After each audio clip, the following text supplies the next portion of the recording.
It comes down to the ways that artificial intelligence is about to transform the economy that we're living in.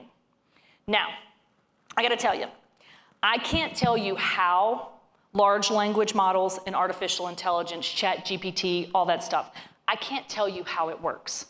But here's the thing, the people who developed it, they don't know how it works either. So it's really not that big of a deal, right? We don't all have to know how it works, right? Do you know how your cell phone works? I don't, but I know what it does, right? I know what it does. I don't need to know how it works. I mean, there could be all kinds of little ants in there or something for all I know. I have no idea how the thing works, but I know what it does. And here's what I know about artificial intelligence.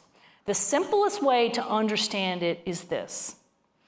It is an innovation in a long line of innovations that have been labor augmenting and labor saving, that have improved our standards of living over the last 200 years, that have taken us from a society where most of us would scratch our living out of the dirt, die young, lose half of our children before the age of 5 years old, and not ever be particularly healthy or maybe happy in doing it. I mean, that was the world prior to the Industrial Revolution. Pretty dark and mean, as far as I'm concerned. Not a place for me who likes to get a massage once a week, for sure. Like, I wouldn't have lasted 10 days.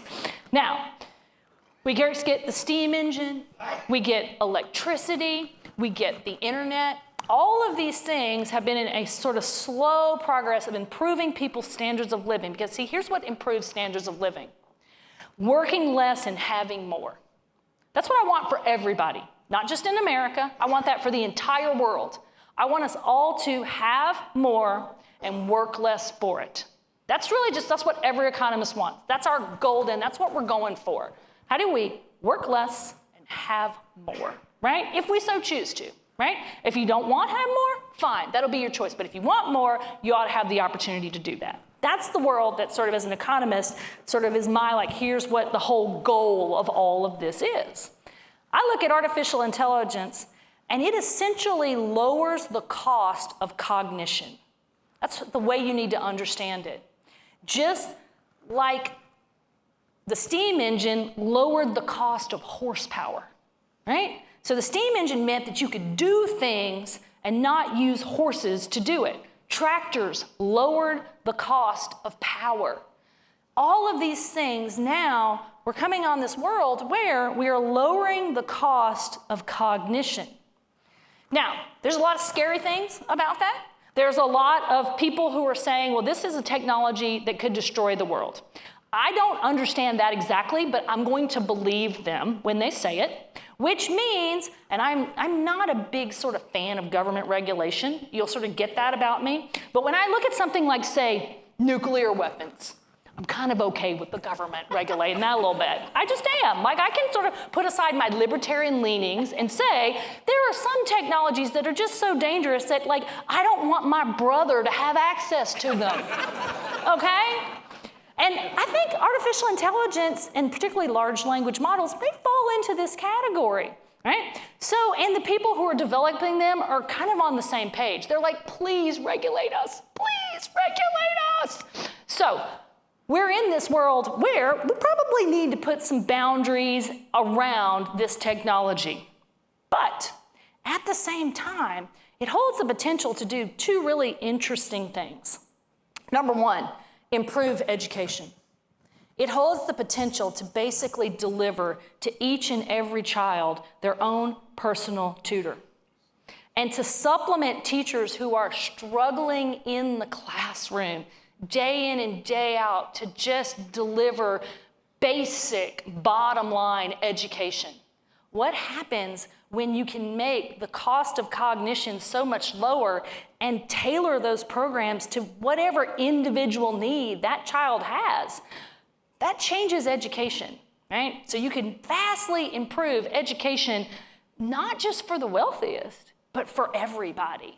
So that's one incredible potential of all this, the ability for it to improve education, which in some ways, for a lot of communities, is a real stumbling block. How do you market yourself if you can't say, everybody wants to say we have the best public schools in America. Well, what I want is for all public schools in America to all be equally great. That's really what I want.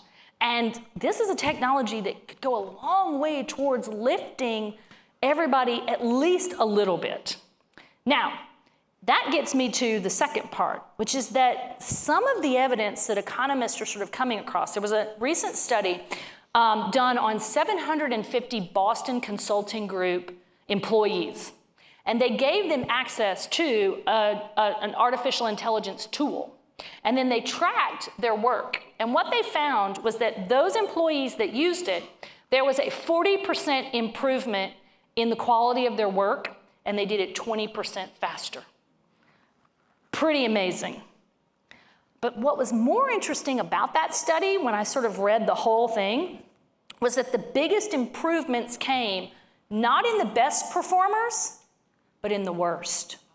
That the biggest improvements came not from the superstars who really didn't need it, it came from that sort of bottom tier of employees. Now, okay, the bottom tier of employees, by the way, at the Boston Consulting Group are gonna all be pretty good already, just so we sort of get that out of the way.